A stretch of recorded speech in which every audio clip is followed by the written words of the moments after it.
If you are looking for a luxury barge, there is only one choice, to be honest. It is the Mercedes-Benz S-Class. And that is true for the longest time. Now, there is a new model. This is a completely new Mercedes-Benz S-Class, and I can tell you this, after driving it, this is still one of the best. So, welcome to sgCarMart Reviews, and today we have the Mercedes-Benz S-Class. Now, I said the word best. Some of you might disagree. Partly because you think that I say it is the best because I drive a Mercedes-Benz S-Class and it has a three-pointed badge up front, so prominent there. But the thing is, I actually don't give a damn about a badge. I like a car which does the job well. And if you buy an S-Class, you want luxury, you want comfort. This does very well, and I will definitely tell more about that later on. But if you look at the car itself, it doesn't really tell you that it is that feature-rich and that luxurious. In black, and these wheels, if you look at it, it looks like a base model car. And you're spending a lot of money and you're buying something like an S-Class nowadays. But I kind of like that because, you know, being a bit understated kind of works very well. But if you look carefully, there are quite a lot of cool features. If you look at the headlights, they are a bit special. Mercedes-Benz digital light. And look at these door handles. Like, who does this kind of stuff? This is cool. This is special. This is unique. Very, very cool. In all, the car is so understated that if most people who are none the wiser look at it, they might think that this is an E-Class, which is great because you get to enjoy everything that the car offers without any judgment. Beats driving like a 7 Series with a very big grille up front. But of course, if that works for you, go ahead. For me, this is the best. The Mercedes-Benz S-Class is priced from $505,000 to $558,000. 3-litre turbocharged engine produces 362 brake horsepower and 500 Nm of torque. The 9G Tronic transmission brings the car from 0 to 100 km per hour in 5.1 seconds. For more details on the Mercedes-Benz S-Class or any other car, head on to sgCarMart.com to help you make a smart choice on your next car. So let's talk about boot space. Boot space is indeed quite important for S-Class customers. Now, we have 550 litres of boot space here, as you can tell. It will fit the luggage bag as well as the trolley with room to spare. But you can't flip your luggage bag upwards like this. It will only fit flat like that. So, boot space, like I mentioned, very important for S-Class customers. If you need to go for golf trips up north, this will work very well, of course, when the borders open. But yeah. So, I'm a bit sweaty right now, and I'm going to the back seats, where there are ventilated seats. Very important. I want to cry because this is like the best place in the world right now. This beats even my own home and most hotel lobbies. Not too sure. You might be thinking what kind of hotel lobbies I always go to, but yeah, this is the back of the S-Class, and as you can tell, it is tremendous. It looks very good and it is indeed quite comfortable. In fact, you want to be at the back of an S-Class, right? That's the whole purpose of an S-Class, and this works very well. There are a few options that you can get. You can get screens so you can mess around, stuff like that. Massage seats also if you want. But over here, what I think is very important is the ventilated seats, like I mentioned. And you can adjust the seats if you want to. If you want to be more comfortable, you can. I mean, this is standard affair in the S-Class. This is perfect. I'm actually very calm and composed right now, so my delivery might be slower. But I don't care because I'm at the back of an S-Class. Now, amenities are aplenty. You do have climate control at the back with fan speed control, quite impressive. And get this, you do. First off, these USB-C ports, you have 2 of them. And then here you have 2 more USB-C ports, but a wireless charger at the back. I want to cry. This is fantastic. But I still have to do the whole notion, which is talk about the middle seats. And as you can tell, this is a little bit strange. There is quite a bit of headroom, legroom for the middle seat, but my bum is a little bit angry and my back is not very comfortable because the backing is quite hard. This car really is designed for two in the rear. As you can tell, there's plenty of space.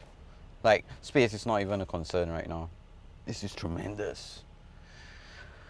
So I have to talk about the front seats, but I would really like to just sit here. No, cannot? Okay. Again, I have to go to the front. Sorry guys.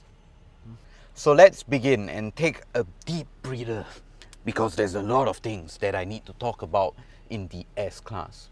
So let's talk about how the car feels and all the touch sensitive areas, all the places where you lay your fingers on. For example, here, where you adjust your seats. Usually it's a switch which you click back and forth, but here there's no clicking. It is sort of like a resistive sort of switch. And this alone feels very expensive. It feels very premium. Now, this is what I say when it comes to premium feeling features.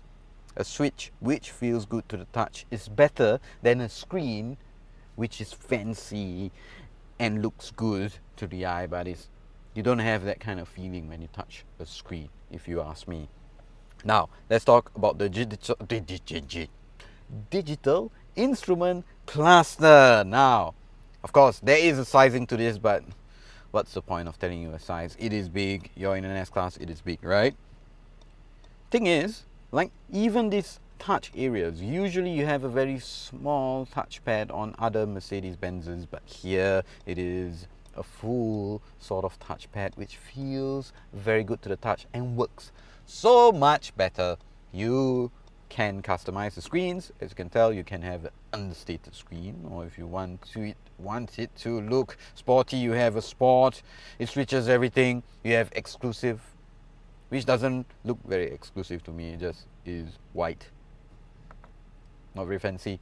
And you have classic. But my favorite screen, of course, is not navigation. My favorite screen is this assistance, because what it does is it displays the cars around you, which is quite cool to look at. And it is quite useful because in the rain, for example, like last night, this works very, very well because it detects the cars in front. And at the same time, like for example, right now, it is somewhat detecting that there is a car in front of it, which is kind of strange and kind of scary, especially when you come home late at night. But I mean, it's occasionally entertaining.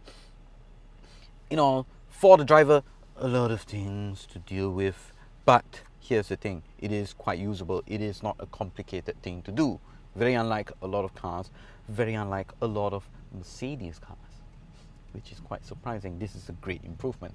And usually you see all these things with the S-Class and it trickles down to the rest of the models. So if this is sort of adapted to the rest of the Mercedes range, I can tell you it is great. Alright, let's talk about this screen over here, the infotainment screen. It is indeed quite big. It is in a portrait sort of display, which is great. I do like portrait screens because it displays a lot of important information very clearly and legibly. Now, I mentioned about usability and Mercedes-Benz. They're not very good at it, but here it is working quite well. Please check your Mercedes-Me settings to use online functions of the voice system. Why? So let's talk about the infotainment screen. Here it is indeed quite big, like I mentioned. Does it really matter if I tell you the size? It is big. Now, one thing to note, Mercedes-Benz and usability. These things don't usually go well hand in hand. But here, it works out very well. If you look at the air conditioning controls, for example, it's always there. It doesn't disappear or hide away, and you have to press a menu to get and do certain important things like cycle the air and whatnot, control the fan. It's all easy, which is great. I do like that a lot.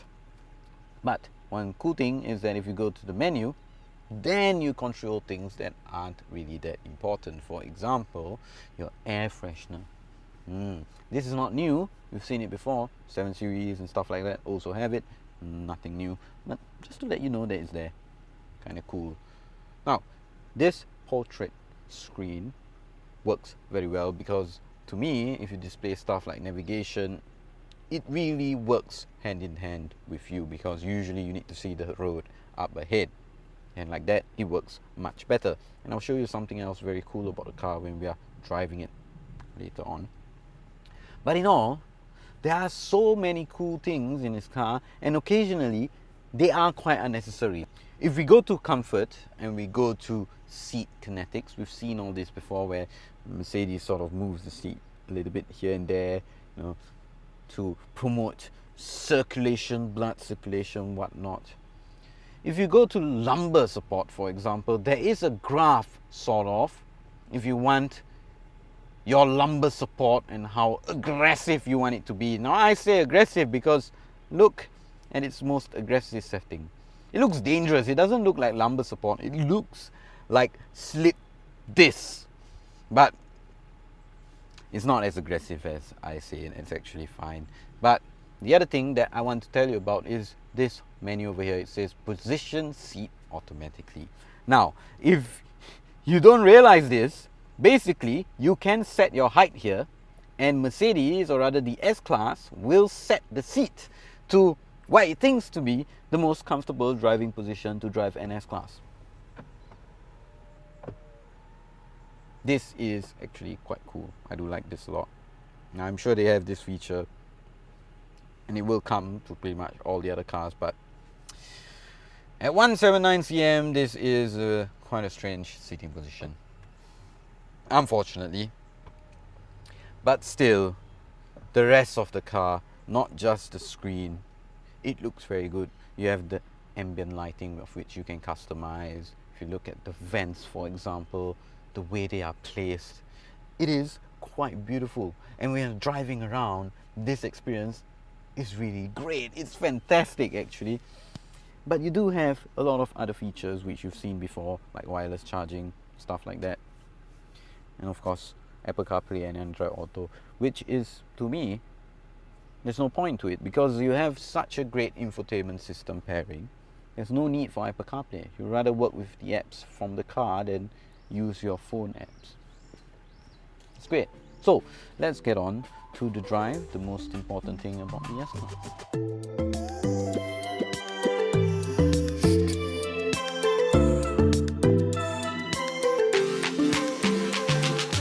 I cannot tell you how happy I am to be in an S-Class.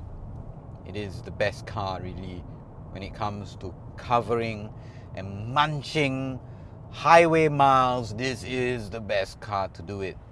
And I've always said this, if I'm looking for a car to travel long distances, let's say perhaps I always have to go to Singapore to KL to play golf for some reason, this is the best car to do it, because it is incredibly comfortable. And it's also indeed quite fast. We'll get onto that part later, but the main thing is how comfortable it is. This suspension, this adaptive air suspension, is incredible. And as you can tell, it's not just me saying it. We are going through quite a bit of bumps here, but you don't see me bouncing around about. I'm just sitting quietly in the car. Literally, it's just me and you having a quiet conversation. I mean, not many cars can do that today. And still, I mean, cars are even more refined than they were 10 years ago, but this still pushes that boundary. I was quite afraid, actually. I thought the S-Class wouldn't do it anymore, partly because the rest of the range is sort of a bit strange. You know, Mercedes is trying to make everything sporty, but this is still the king of comfort. It does the best. Now, there are other reasons why this car is comfortable. Also, one thing to note, it is very easy to drive. This is quite surprising, because if you drive an S-Class from a few generations ago, it can get a bit overwhelming, especially if you stay in HDBs and the like. This is a bit, or rather the previous few generation cars can be a bit tough, but here, this is a much bigger car than before. It's expanded in length and width here and there, but this is actually, to me, easier to drive. It's quite strange, partly because it does have rear axle steering and stuff like that, but it's also very light to maneuver. You have a very light steering wheel. Of course, my setting is in comfort. That is the only setting that you should have the S-Class in. And the mirrors are significantly big, including the rear view mirror up here. It is quite fantastic. And adding on to the ease of driving is that it does have a suite of safety assistance features, and these features are actually quite useful. Like for example, this screen over here, it tells you what is going on up ahead. This is quite useful, especially late at night. Sometimes when it's raining very heavily, it still can detect the road up ahead. And of course, you have a full suite of safety assistance features. For example, you do have adaptive cruise control with lane keep assist, lane centering. All that is here in the S-Class. You're paying $500,000+ for a car. You should expect stuff like that. This is feature rich, that is for sure. It works very well. And you know, I mentioned how some cars, especially something like this, you don't actually want to connect Apple CarPlay to it because, I mean, the car has so many features. Apple CarPlay sort of dumps everything down. For example, the navigation, like I mentioned.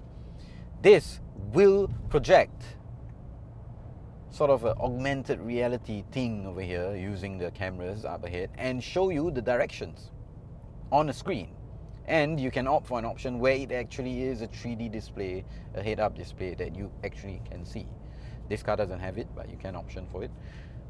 I mean, who does stuff like this? This is a bit unnecessary, but it adds to the experience, doesn't it? And it's not gimmicky, it actually works. I found it very useful. That's quite cool.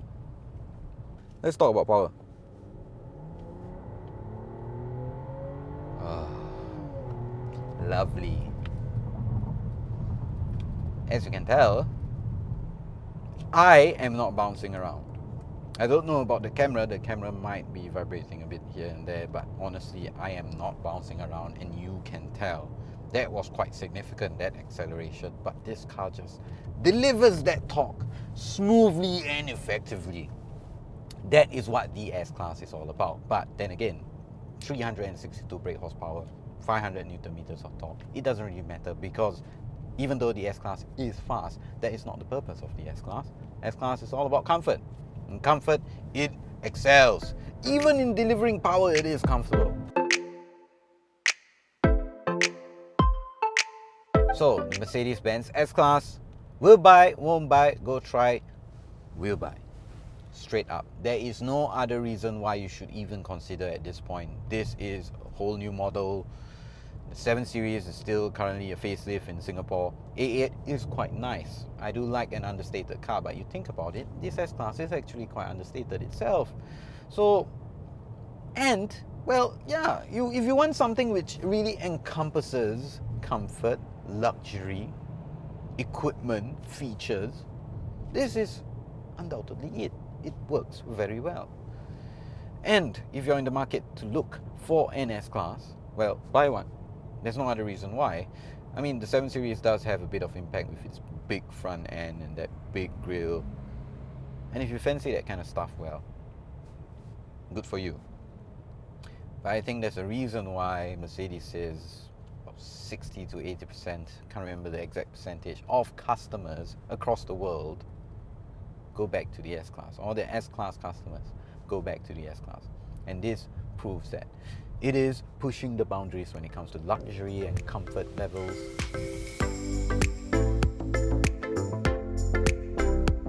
Of course, what do you guys think? If you actually have an opinion, you can share it in the comment box down below.